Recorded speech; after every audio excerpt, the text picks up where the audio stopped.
Okay, so are EVs a good car for family holidays?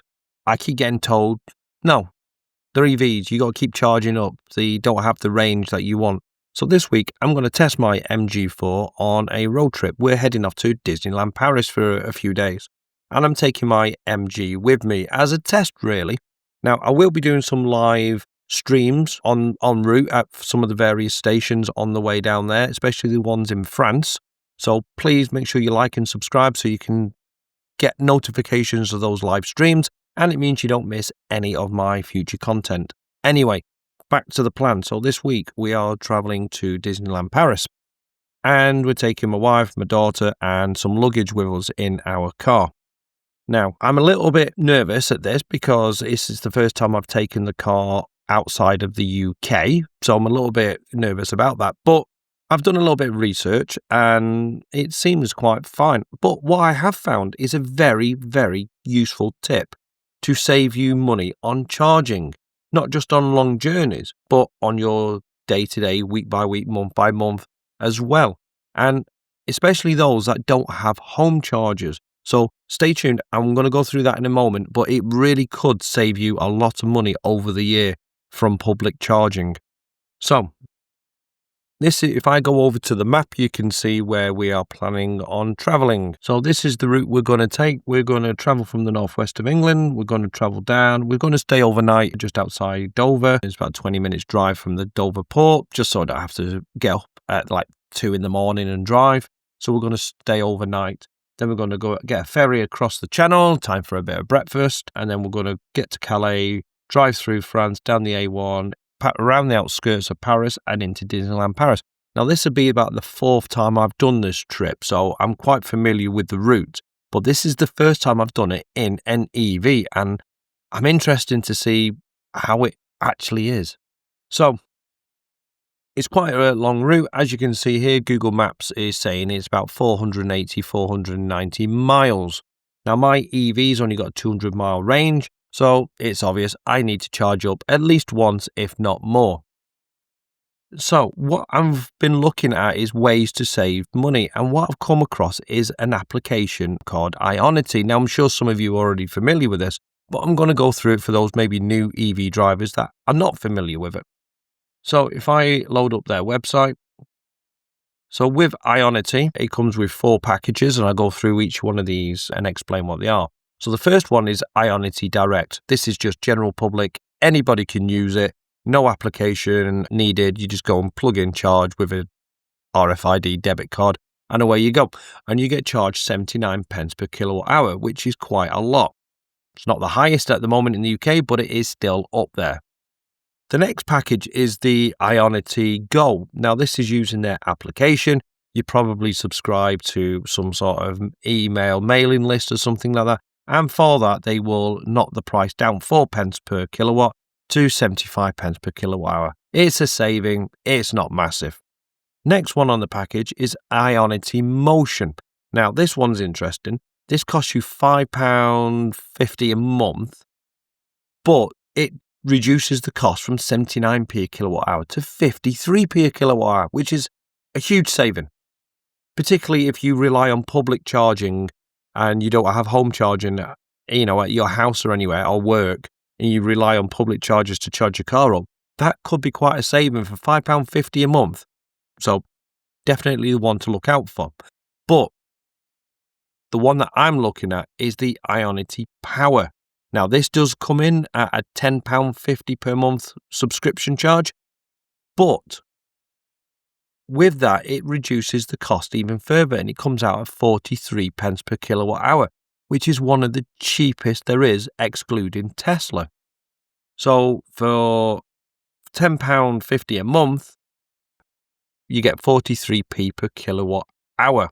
So let's load up the Ionity application and I can show you what it looks like. Okay, so if we go into the Ionity application, so what you can do, you can click this icon at the top to create a route. I can add my starting location. I can tell it I'm going to Disneyland Paris. I've already put the details in once, so it kind of remembers.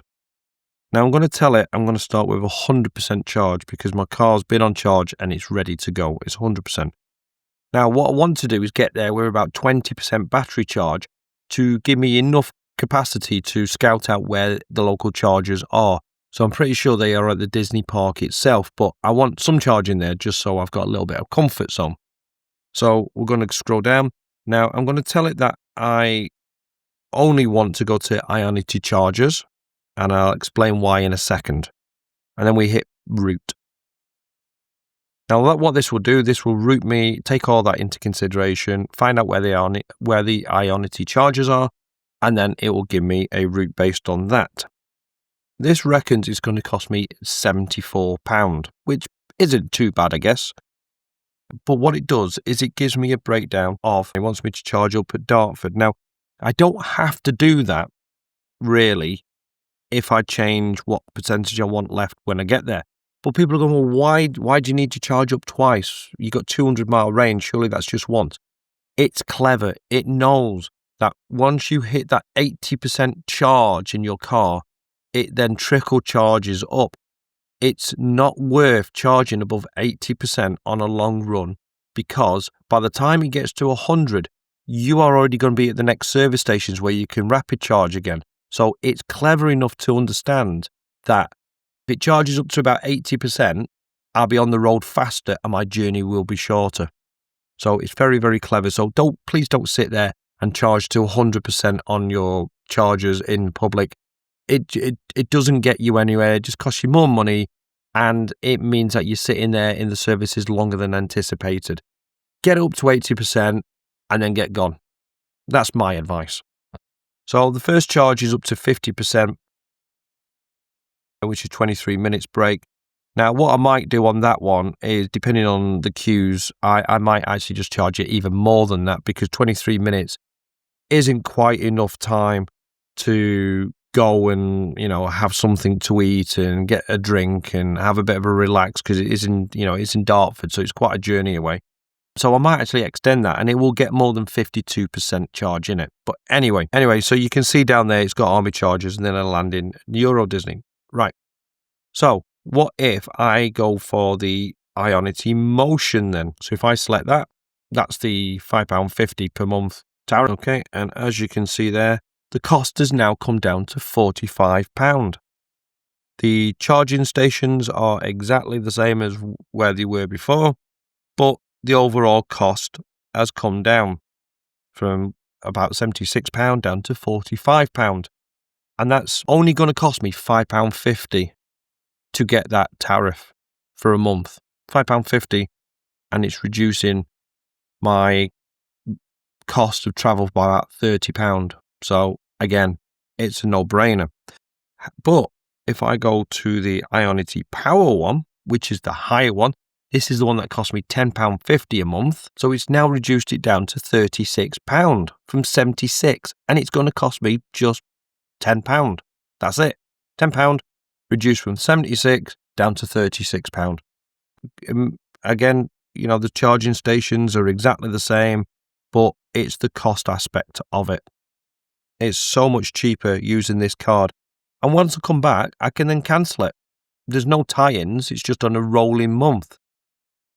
So that's about it really for this video. I just wanted to give you an idea that there are packages out there to reduce your EV charging, whether it's just short term, as in you're going on a holiday, or long term if you don't have home charging. But Ionity is one of the better ones, and some of their chargers are really, really fast as well. 350 kilowatts. So as I said, I'm going to be doing a couple of live streams, hopefully, as long as I've got a 4G signal, do a couple of live streams from some of the French service stations whilst we have a break, and like and subscribe so you don't miss them. And if you're thinking of going on a journey, a road trip, are you confident in your EV? Have you got any other tips that you could share? And I'll try and do a video on them. So anyway, I'm off on my jollies. I will see you when I get there, and I will do a roundup video when I return. Anyway, thank you for watching, and I'll see you in the next one.